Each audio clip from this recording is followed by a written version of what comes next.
The first time I buried someone I loved, I was only 6. The grave wasn't in a cemetery. It was in the backyard, right beneath the weeping willow where my mother used to sing. My name is Emery Vale.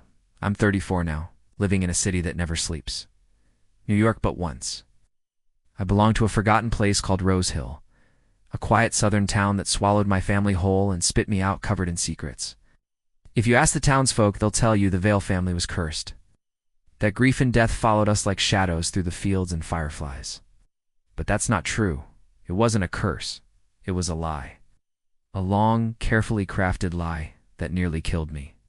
Let me take you back to the beginning, to the summer of 1997, when the sky over Rose Hill seemed blue to betray us. We lived in an old Victorian manor on the edge of town, passed down through generations. My mother, Ione Vale, was the heart of that house.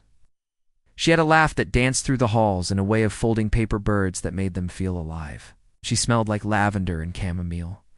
And her bedtime stories were always a little too real, like she knew the monsters she spoke of by name. My father, Gregory Vale, was a quiet, brooding man.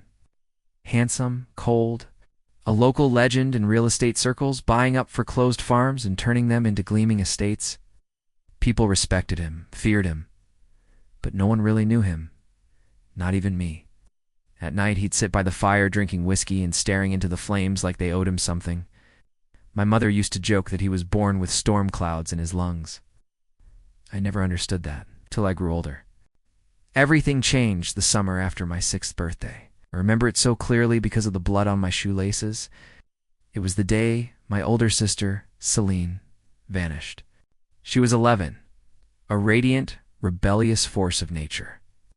She would sneak me candy under the table and tell me stories about our real family, how our parents weren't who they said they were, that there was a hidden room in the East Wing no one was allowed to enter. She said she'd seen things. Shadows in the wallpaper, eyes in the vent above her bed. I thought it was just her imagination, till she disappeared without a trace. The police called it a runaway case, said she was troubled, said she'd packed a bag. But I knew. Celine would never leave without her music box. It was still on her nightstand, open, playing a twisted lullaby that made my skin crawl. After that, my mother stopped folding birds. She stopped singing. 3 weeks later, she hung herself in the attic. At least that's what they told me. But I never saw her body. I wasn't allowed. The funeral was closed casket. The whispers at the service were loud enough to hear in hell. The Vale curse. That family was never right. To gone in a month. Lord have mercy. My father didn't cry. He barely spoke. He just stood there in his black suit like a statue of grief carved out of marble. That was the last time I called him Dad. After that I called him Gregory, because whatever kindness he'd once held he buried with her. The house changed after that. Or maybe I just started seeing it for what it really was. Rooms that used to feel warm felt hollow.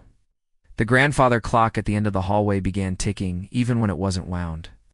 The mirror in the main hall showed people who weren't there. Gregory didn't notice, or didn't care. Daddy brought someone new into the house. Verena. She was beautiful, in a cruel, icy way.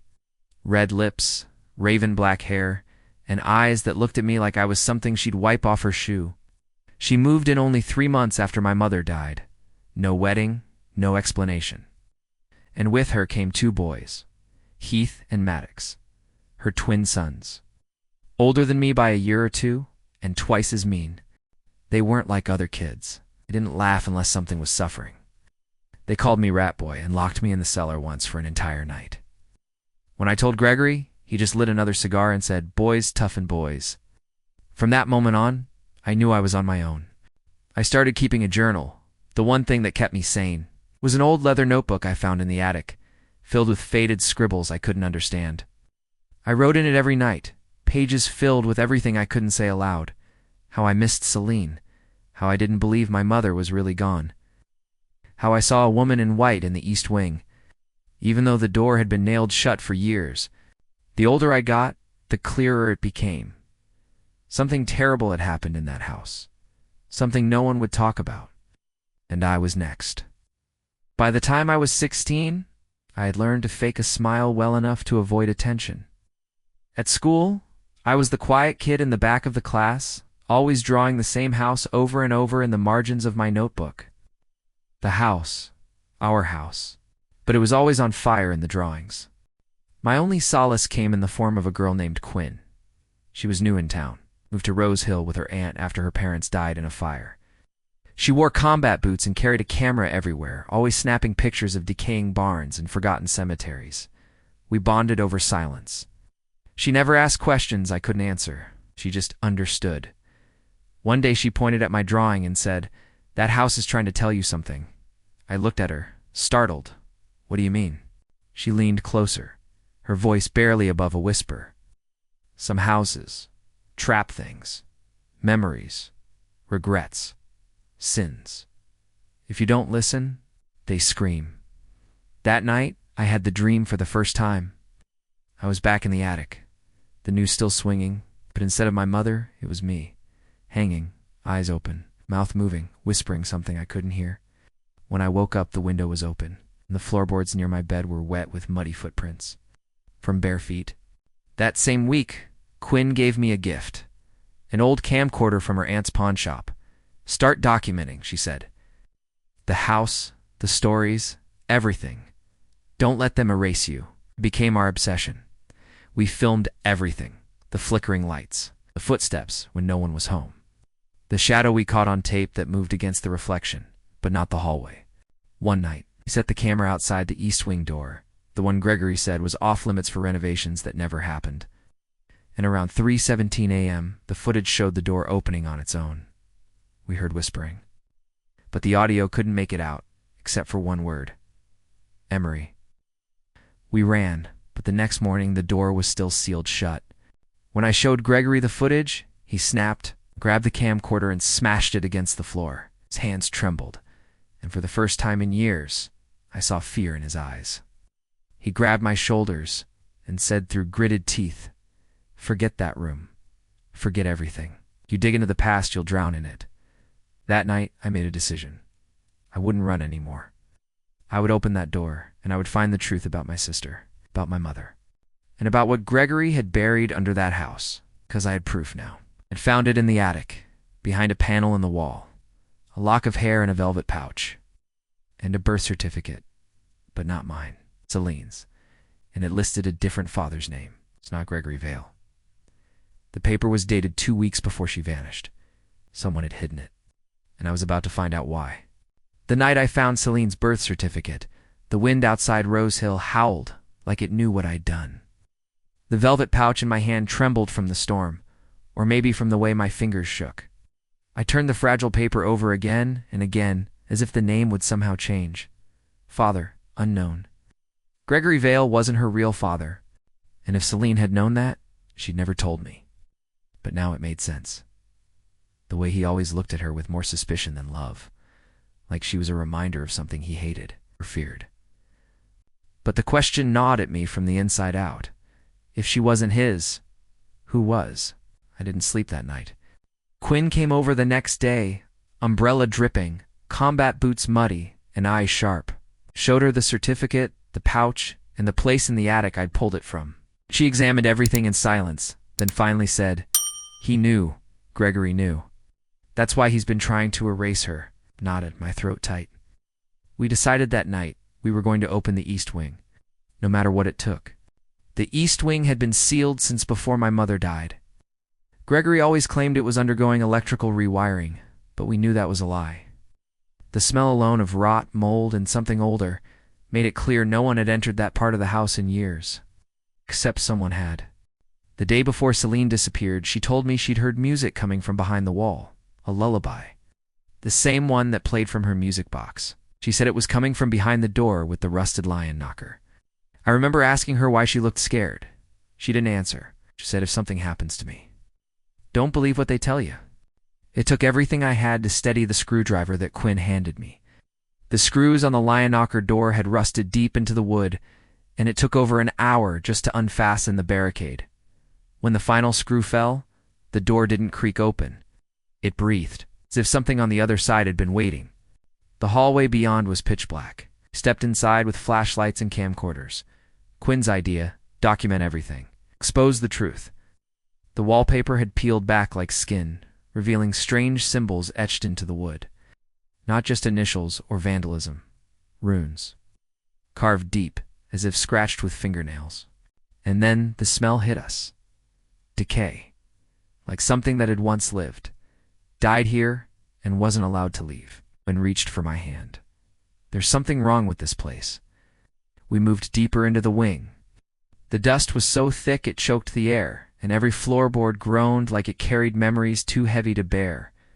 That's when we found the room. It looked like a nursery, but old, like from a different era. The wallpaper was faded blue with clouds, and a rocking horse sat in the center, gently swaying, though the air was still. On the wall was a name etched in childish handwriting. Miriam. I froze. Miriam Vale. I'd heard the name before, from a whisper between my mother and an old neighbor when I was small, a name no one was supposed to speak. She was the first, my mother had said once. Before Gregory. Before Rosehill. The temperature dropped in that room, on the floor beneath the crib. Quinn found a small tin box. Inside were black and white photos. A girl in a white dress, her face scratched out. A man in a priest's robe, and something worse. A letter in my mother's handwriting. They lied. Gregory isn't the first Vale. Miriam was born here to him. The man in the cassock. They say she died of fever, but the priest came back screaming. He said the child spoke in voices that weren't hers, that she made fire move across the cradle. Gregory doesn't want anyone to know, but the truth bleeds through walls. We were shaking. Quinn dropped the letter, her hands ice cold. This isn't just a family curse, she said. This is ritual. Suddenly the door slammed shut behind us. We bolted, tried the knob, stuck. Quinn pounded on the door. I screamed. Then, from behind us we heard it. The creak of the rocking horse was moving again, but now someone was sitting on it, shadow, small and still. We didn't wait. I grabbed the box and threw it at the window. Glass shattered, moonlight pouring in. We climbed out onto the roof tiles, breath ragged, hearts racing, cuts on our arms from the glass. We didn't speak again until we reached my bedroom. We locked the door. We burned the letter. Not out of fear, but because we knew what we had now was more dangerous than we could handle. It wasn't just about Celine. It was about generations. Secrets buried beneath that house like bones in the crawlspace. Later that night, Quinn looked at me and said, "You think you know what happened to your sister?" I nodded. She shook her head. I think she knew too much. Someone made her disappear. That's when I remembered the second attic. The crawlspace under the staircase, where my mother once said monsters slept. I used to laugh when she said it. I wasn't laughing now. The next morning, Gregory was waiting in the kitchen, pale, tense. He didn't look angry. He looked haunted. "Don't go near that wing again," he said without turning around. "Whatever you think you're looking for, you won't find it." I stared at him. Why? "Because it'll make people ask why Celine's birth certificate was hidden there." He turned then, eyes burning. "You're just like her." Oh. And for a second I saw it, the fear in his eyes. Like I was something he couldn't control anymore. He left the room in silence. I knew then that he hadn't just lost my mother and sister. He had taken something from them. I was next if I didn't leave. Quinn and I packed bags that night. Our plan was simple. Gather everything we had, take it to someone outside Rosehill. A Professor Quinn knew at a university in Atlanta who specialized in folklore and historic cult practices. We didn't believe in ghosts anymore. We believed in cover-ups. But as we crossed the garden to her car, we saw something that made us freeze. A small paper bird sitting on the windshield, folded the way my mother used to do. But it was damp with blood. The blood-soaked paper bird on the windshield wasn't there by accident. It was a message, a warning, or maybe an invitation.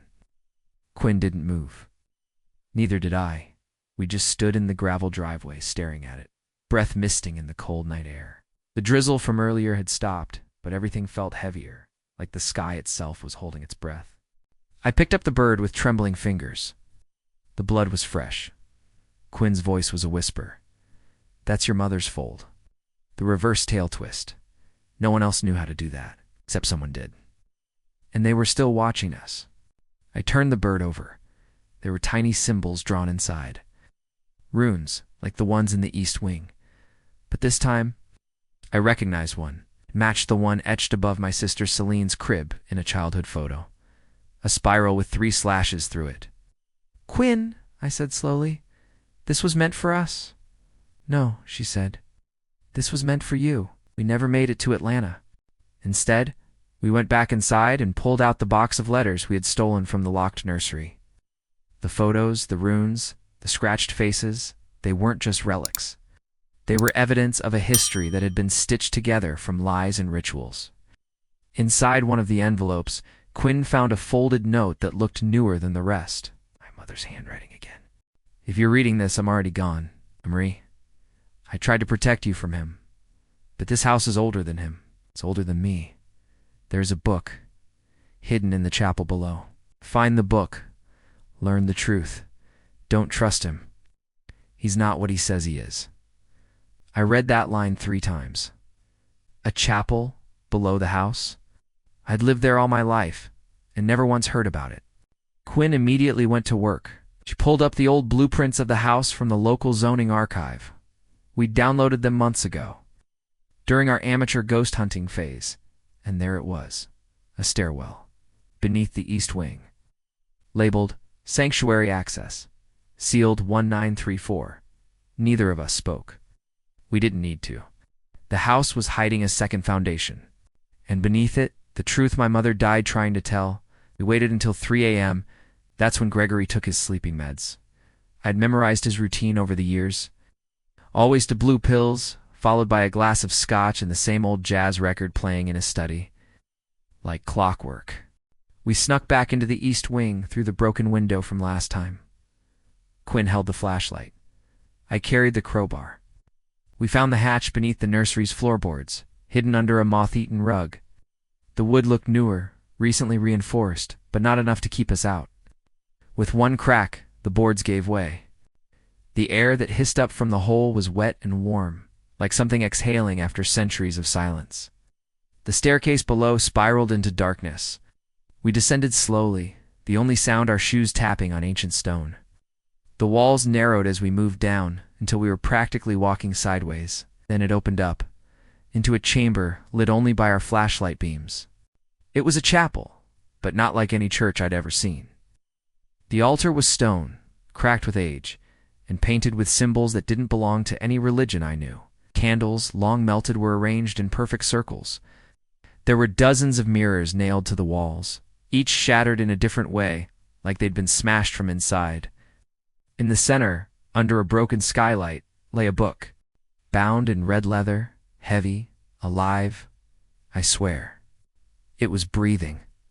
Quinn reached for it, but I stopped her. Something about it felt wrong, so I opened it instead. What I saw made me collapse to my knees. The pages weren't just text, they were accounts, dates, names, diagrams, ritual instructions, bloodlines, and one name appeared again and again. Gregory Vale, but not just him. Also, Father Martin Vale, Reverend Jonah Vale, Benjamin Vale. The same man repeated over centuries. Photos didn't age, so the signatures matched. It wasn't just a family name passed down. No, it was the same person. Over and over again. I flipped to the last page, and my own name was written at the bottom. Next vessel, Emery Vale, chosen blood. I gasped. Quinn backed away, flashlight shaking. What the hell is this? I couldn't speak, because the book had just turned a page. On its own, and beneath my name, was a date. Tomorrow, we ran. Didn't speak, didn't scream, just ran until we were out of the house, out of breath. And standing beneath the willow tree that had once been our safe place. "I'm leaving," Quinn said, hands on her knees. "I can't, this is too much, Emery." "No," I said, louder than I meant to. "If I don't stop him now, he'll take everything again." The next morning, the entire town knew we'd broken into the Vale estate. Gregory made sure of it. He told the sheriff we'd desecrated a memorial chapel, said we'd stolen family heirlooms and trespassed on private property. He was calm, calculated, charming, like the man who once sold luxury homes while hiding family bones beneath the floorboards. I was issued a warning. One more incident and I'd be arrested. That night, I confronted him, not in anger, not in fear, but with the book. I dropped it on the table between us, watched him flinch. You've done this before, I said, over and over. You take a new name, a new identity, but the same soul, the same blood? He stared at me for a long time, then he smiled. You always were clever, Emery. He stood slowly and walked to the fireplace, lifting a photo of my mother. I thought I could end it with her, I really did. She reminded me of the beginning, of the first life. Why kill her then? I demanded. He looked back, eyes glowing with something inhuman. Because she found the book. My skin turned to ice. She wasn't supposed to find it, he continued. But she did. And when she refused to offer you up for the next vessel, well, she killed herself, I said bitterly. Gregory chuckled. No, Emery, I killed her. The words "I killed her" echoed in my skull like gunshots bouncing off marble walls. Gregory, or whatever he truly was, didn't blink. Just turned back toward the fire as if confessing murder was a mild inconvenience, like misplacing keys. It's like saying, "Oh, Emery, your mother got in the way of destiny." My knees buckled. I wanted to scream. I wanted to kill him, but I didn't. Because I remembered something my mother used to say when storms rattled the windows. The house always listens, but only the calmest whispers survive. I stayed quiet. Gregory sat down, poured himself scotch, and gestured at the chair across from him. Come sit, Emery. You've earned the truth. I didn't move. But he spoke anyway. Rose Hill was never just a town, he said. It was a veil. A place where the walls between worlds thinned just enough. Your great-grandfather discovered that. He was the first to perform the ritual, and the first to never die. I stared at him. You mean reincarnation? Gregory smirked. I mean preservation? A soul can move. But I found a way to stay. Not in memory, in flesh. Every 27 years, I moved to a new body. One chosen, one prepared. And my body, I said, the words shaking from my tongue, was next. He nodded. You were always the plan. I raised you with just enough fear and just enough love to keep you open, vulnerable. But your mother got in the way. She tried to break the ritual, told you bedtime stories laced with truths, folded birds to distract you. My hands clenched into fists. You murdered her. He tilted his glass toward me. And now it's your turn. I moved before I even thought. Snatched the book from the table and ran. I knew he wouldn't chase me. Not yet. Not until sunset. That's when the veil would thin. It's when the ritual would begin. I had until dusk to destroy the book. But when I met Quinn in the woods behind the house, she shook her head. Can't burn it, she said. I tried last night. The flames wouldn't touch it. What about burying it? It resurfaced, like it wants to be found. We sat in silence. I could feel the pages pulsing through my backpack, like a heartbeat that didn't belong to either of us. Then Quinn spoke. There's one more name in the book, one you haven't seen. She pulled out a photo. A page I hadn't reached yet. It was her name. Quinn Marlowe. She looked up at me with tears in her eyes. I'm not just your friend, Emery. I'm the last failed vessel. My breath caught. She explained it all. How her aunt wasn't her aunt, but a caretaker who fled Rose Hill with Quinn after the last ritual failed. Quinn had been marked, but her body rejected Gregory's soul transfer. She barely survived. Her real parents had been silenced. She came back to Rose Hill not just to help me. I thought I could forget, she whispered, but I was drawn back. To finish what I started, we made a plan. The only way to stop the ritual wasn't to run. It was to complete it. On our terms, a vessel is just a doorway. A ritual is just a lock. Every lock has a key and a weakness. We decided we would lure Gregory into the chapel again, the one beneath the east wing, and turn the ritual against him. Quinn had found an old passage in the book. The vessel may be reversed when the host's blood is mixed with the failed rite. It meant this. If Quinn, the failed vessel, spilled her blood during the final chant, the ritual could collapse inward. Oh, like a dying star. It might destroy him. It might destroy us. But we were willing to risk it, because if we didn't, he would just keep living, and the town would keep forgetting. Sunset came fast that evening. The skies over Rose Hill turned orange, then crimson, like they were already bleeding. We returned to the house. Gregory was waiting, in the chapel, surrounded by candles. The book rested on the altar, and the mirrors had been uncovered. Each one reflected him, Dozens of him, like an army of ghosts. He smiled as we stepped forward. "Good," he said. "You brought her. I brought your ending," I said. He laughed, deep and cold. Oh, yeah. "You're still a child?" Then the chanting began. His voice split the air, filled with syllables that didn't belong to any known language. The candles flared blue. The altar trembled. Quinn stepped beside me and whispered, "Now." She pulled out the knife, the one from the book's final drawing. It was old, obsidian black, and carved with the same runes we'd seen on the nursery wall.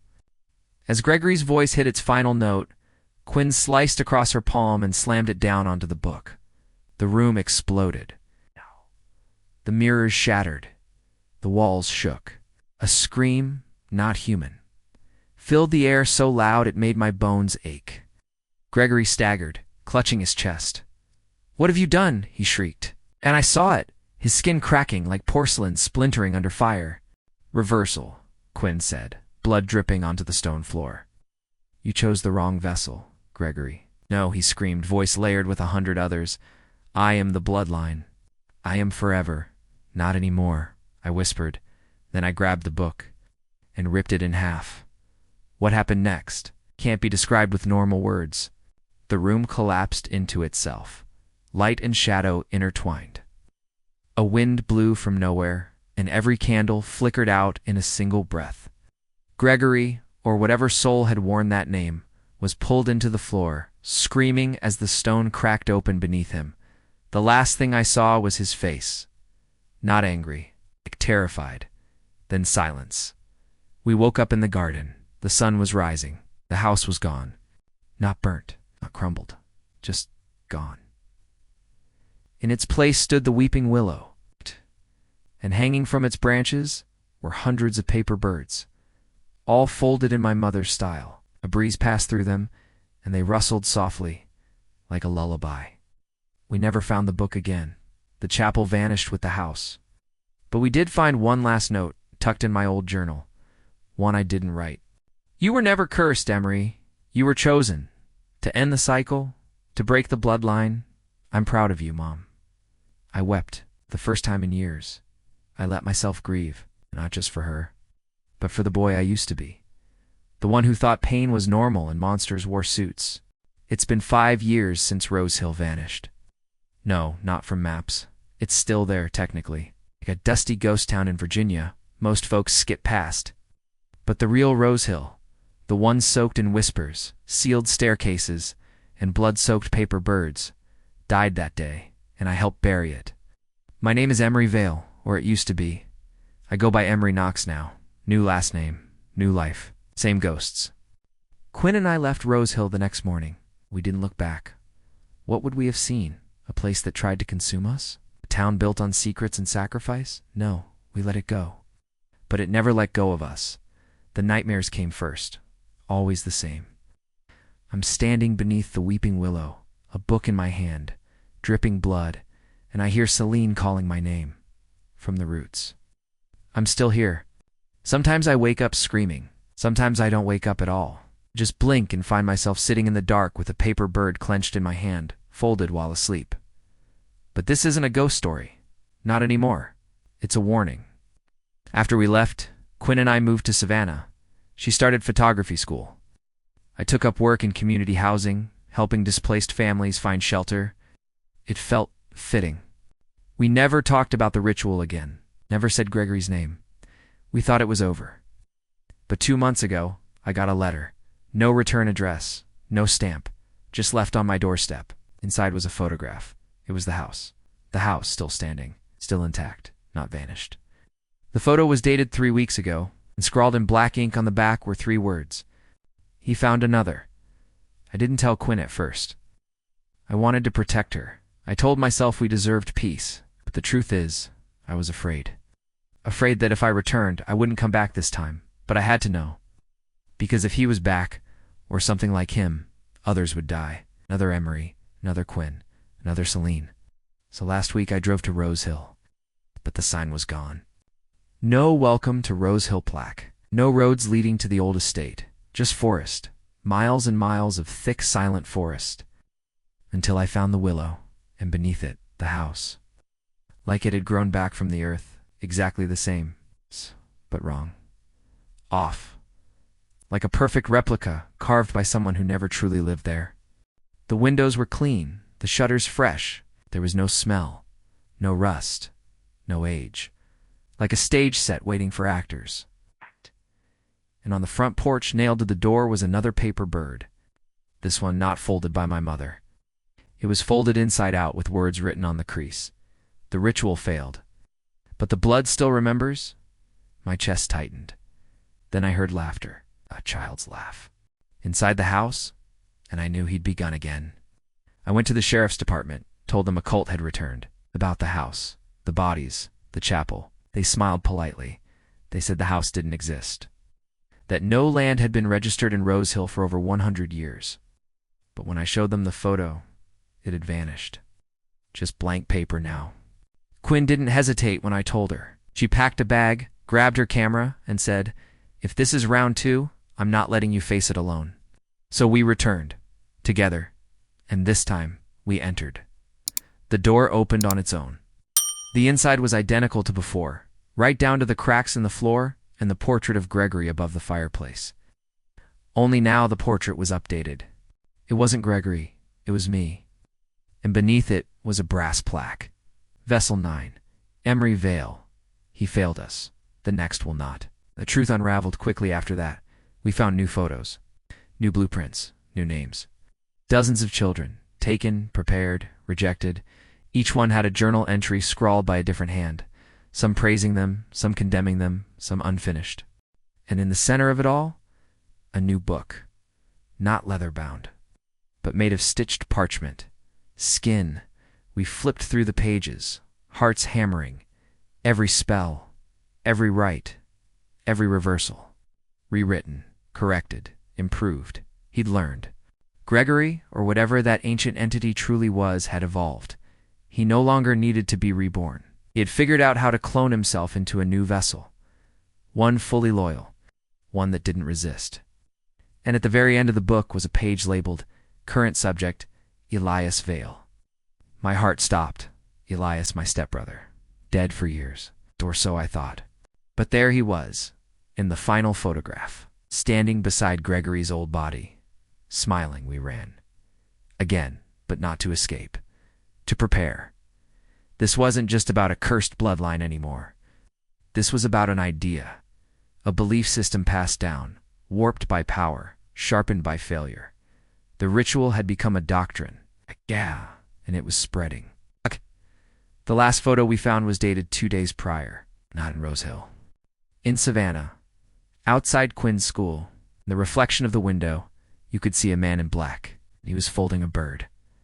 I'm writing this from a safe house. Quinn's asleep beside me. We've got backup plans. Storage drives, footage, photos, evidence of everything. We'll go public soon. We'll have to because the next victim is already chosen. And this time, it might not be a Vale. It might be your child or you. The bloodline isn't genetic anymore. It's ideological, and it's recruiting. So let me end this story not with a twist, but a question. What would you do if your family had buried a secret so dark it came back to claim you?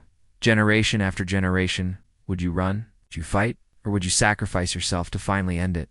Comment below. Because one thing I've learned, the house always returns, and it always listens.